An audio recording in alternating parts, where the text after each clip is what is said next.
ఆంధ్రప్రదేశ్లో చంద్రబాబు నాయుడు గారు అన్నదాత సుఖీభవ కింద 3,125 కోట్లు దాదాపు 47 లక్షల మంది రైతులకు ఖాతాలో డైరెక్ట్గా అమౌంట్ వేయడం జరిగింది.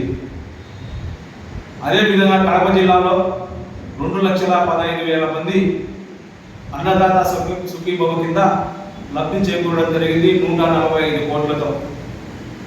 ఈ దేశంలోనే హైయెస్ట్గా రైతులను వారి ఖాతాలో కేంద్ర రాష్ట్ర ప్రభుత్వాలతో కూడుకొని 20,000 వేస్తున్నటువంటి ప్రభుత్వం ఈ దేశంలో మొట్టమొదటి స్థాయిలో మొట్టమొదటి వరుసలో చంద్రబాబు నాయుడు గారి ప్రభుత్వం ఉంది.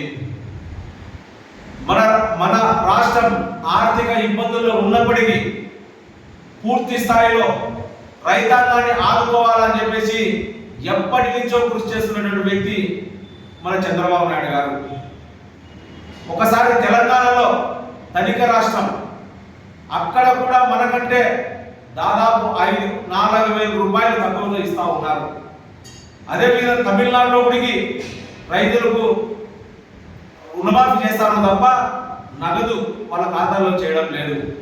అంటే ఈ ఆంధ్రప్రదేశ్లో రైతాంగానికి చంద్రబాబు నాయుడు గారి మీద రైతుల మీద చంద్రబాబు నాయుడు గారికి చిత్తశుద్ధి ఉంది అని చెప్పేసి ఈ సందర్భంగా తెలియజేసుకుంటా ఉన్నాం.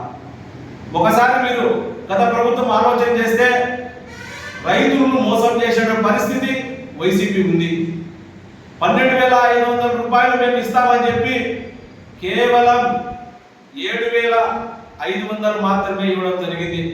మేము ఎలక్షన్ ముందర కేంద్ర రాష్ట్ర ప్రభుత్వాలతో కలుపుకొని 20,000 ఇస్తామని చెప్పినా మొదటి సంవత్సరం గత సంవత్సరం 3 విడతల్లో 20,000 ఇచ్చి తీరాం.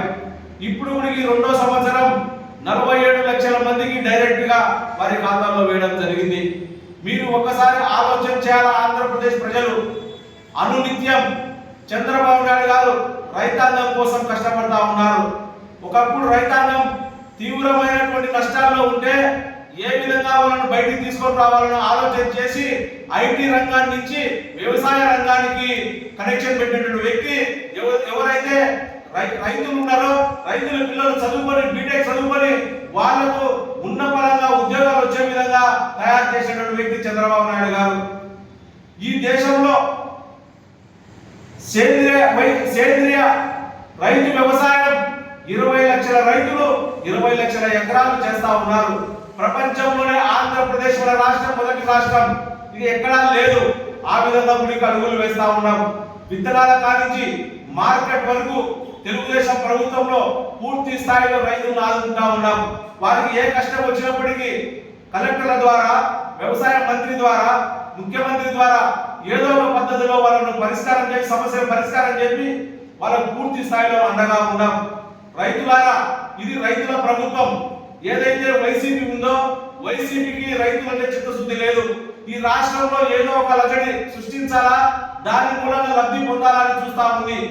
ఈ యొక్క రైతాంగం పూర్తి స్థాయిలో భవిష్యత్తులో ఇంకా మెరుగుపడే దానికోసం ఇంకా అత్యున్నతమైనటువంటి సమస్యలతో పరిష్కారాలతో ముందుకు పోతా ఉన్నామని చెప్పేసి ఈ సందర్భంగా తెలియజేసుకుంటా ఉన్నాం.